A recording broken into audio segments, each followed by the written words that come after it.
Você realmente acredita que conhece as pessoas que vivem ao seu lado? Aquelas com quem você compartilha espaço, risos, jantares, conversas triviais e até segredos mais íntimos? Acha que dentro das paredes da sua própria casa, entre móveis que você escolheu, fotos de família e objetos que guardam memórias, não poderia se esconder um segredo mortal, capaz de mudar tudo de uma hora para outra? Pois a história que estou prestes a contar não é apenas assustadora. Ela é daquelas que arrancam o chão sob nossos pés, que nos fazem questionar tudo o que achávamos seguro, tudo o que julgávamos conhecido. É um caso brutal, marcado por confiança traída, inocência destruída e horror que só se revelou quando já era tarde demais, quando o destino da vítima já estava selado. É o tipo de relato que deixa cicatrizes não só em quem viveu de perto, mas também em todos aqueles que ousam ouvir e tentar imaginar o que aconteceu. Eu preciso que você me acompanhe até o fim dessa narrativa, mas deixe um aviso. Depois de ouvir cada detalhe deste relato, talvez você nunca mais olhe para sua própria casa da mesma maneira. Talvez passe a reparar em cada sombra, cada porta trancada, cada silêncio suspeito. Este é o caso que ficou conhecido como o Crime da Casa Silenciosa, um episódio que até hoje é lembrado como um dos mais perturbadores já registrados, um daqueles que permanecem gravados na memória coletiva, que desafiam qualquer lógica de normalidade ou segurança familiar. Era uma noite que parecia comum, uma noite tranquila em aparência, em um bairro simples, cercado de casas pequenas, árvores que balançavam com o vento e vizinhos acostumados à rotina diária, que incluía cumprimentos pela manhã, conversas rápidas na calçada e o familiar som de passos sobre a calçada de concreto. Ninguém poderia imaginar que, atrás de uma daquelas portas trancadas, se desenrolava um verdadeiro pesadelo, um horror silencioso que acabaria chocando toda a comunidade e, posteriormente, o país inteiro. A vítima, uma jovem de apenas 13 anos, era descrita como uma menina alegre, cheia de sonhos, com risadas que contagiavam os outros. Alguém que tinha a capacidade de iluminar os lugares por onde passava, que encantava professores, colegas e vizinhos com sua simpatia. Seu futuro estava apenas começando, repleto de possibilidades, planos para estudar, brincar, crescer e conquistar o mundo.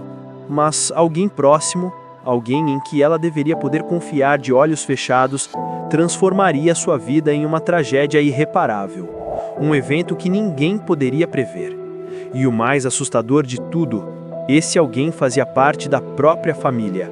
Aquele espaço que deveria ser de proteção, amor e cuidado. O início dessa história, à primeira vista, parecia banal, quase cotidiano, como tantas outras histórias familiares. Pequenos desentendimentos, palavras mal colocadas, olhares atravessados, tensão silenciosa entre membros da família. Nada que isoladamente chamasse a atenção de imediato ou que fizesse qualquer vizinho suspeitar. Mas o que ninguém sabia é que por trás de cada silêncio naquela casa havia uma tensão crescente, quase invisível, uma energia negativa acumulando-se a cada conversa mal resolvida, a cada frustração contida. E quando essa tensão finalmente explodiu, o resultado foi devastador, inimaginável.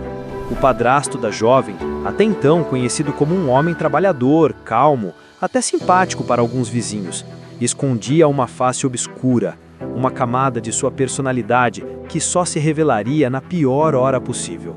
Naquela noite fatídica, após uma discussão que, para qualquer observador, parecia trivial, algo nele se rompeu completamente. Movido por raiva, frustração e impulsos que jamais poderiam ser justificados, ele atacou. E não foi um ataque contido, isolado ou rápido. Foi brutal, desesperado, cruel. Golpes repetidos, sem piedade, sem hesitação, até que a vida daquela garota fosse abruptamente arrancada, silenciando sonhos, risadas e toda uma vida que mal havia começado. No início, a família tentou encobrir o que havia acontecido. A mãe, em estado de choque, confusa e sem saber como reagir, alegou que a filha havia desaparecido, que talvez tivesse fugido de casa, que algo fora do comum a havia levado embora. A vizinhança se mobilizou imediatamente. Cartazes foram espalhados em postes e estabelecimentos, buscas foram organizadas em ruas, becos e áreas próximas, enquanto amigos e familiares tentavam de todas as formas encontrá-la. Por alguns dias, parecia apenas mais um caso de adolescente desaparecida. Uma situação triste, mas ainda possível de ser resolvida sem grandes suspeitas. No entanto, havia algo estranho pairando no ar. Os vizinhos começaram a relatar barulhos estranhos na noite do desaparecimento. Um deles chegou a afirmar que ouviu gritos abafados vindos de dentro da casa, mas pensou que se tratava apenas de mais uma briga familiar comum. Outro mencionou ter visto o padrasto saindo de casa em horários incomuns, carregando algo pesado, embrulhado de maneira suspeita. A polícia, ao investigar, começou a notar contradições nas versões apresentadas. O padrasto afirmava ter dormido a noite toda, mas imagens de câmeras de segurança registravam seu carro circulando pela cidade naquele mesmo horário. O álibi estava desmoronando diante de todos, revelando fissuras que ninguém poderia ignorar. Quando finalmente confrontado, ele tentou se manter firme, negar a realidade, inventar explicações improvisadas e até para apontar para supostos culpados externos. Mas a pressão das provas crescia a cada momento. Cada detalhe da cena do crime indicava sua participação direta. Vestígios de sangue encontrados em roupas que ele tentou ocultar, marcas compatíveis com seu calçado na cena do crime, contradições nos horários de deslocamento e, diante de evidências incontestáveis, o homem acabou confessando. E o que revelou fez gelar o sangue de todos os presentes. Disse que a jovem o havia insultado, chamado de corno durante a discussão e que isso teria sido a gota d'água para que cometesse o crime. Como se qualquer palavra pudesse justificar tamanha violência. Como se o orgulho ferido pudesse ter mais valor do que a vida de uma menina inocente, cheia de sonhos e de futuro. O corpo da jovem foi encontrado posteriormente, descartado de maneira cruel, como se fosse apenas um objeto inútil, sem valor algum. E é nesse ponto que a história ganha contornos ainda mais sombrios e perturbadores. Porque não se tratou apenas da violência física do ato, foi também a frieza do autor, a tentativa de manipular, enganar, criar versões falsas e manter as aparências. Pessoas próximas que juravam conhecer aquele homem ficaram em choque. Como alguém capaz de sorrir, de conviver normalmente, de trabalhar e viver em comunidade, poderia esconder tamanha fúria e maldade dentro de si? Essa pergunta ecoou não só entre vizinhos, mas em toda a sociedade, causando medo, indignação e uma sensação de vulnerabilidade jamais experimentada antes. A investigação prosseguiu e a cada detalhe revelado, mais indignação surgia. Psicólogos começaram a analisar o perfil do criminoso. Alguns afirmavam que ele já apresentava sinais claros de personalidade violenta há anos, sinais que ninguém percebeu ou ignorou. Outros argumentavam que foi um impulso momentâneo, embora isso não diminuísse em nada a gravidade e a monstruosidade do ato. A mídia explorava cada pormenor. A comunidade se dividia entre ódio, medo e um profundo sentimento de insegurança.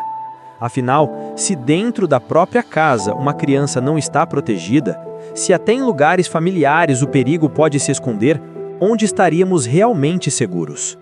Nos dias seguintes, a casa onde tudo aconteceu transformou-se em símbolo de medo e tragédia.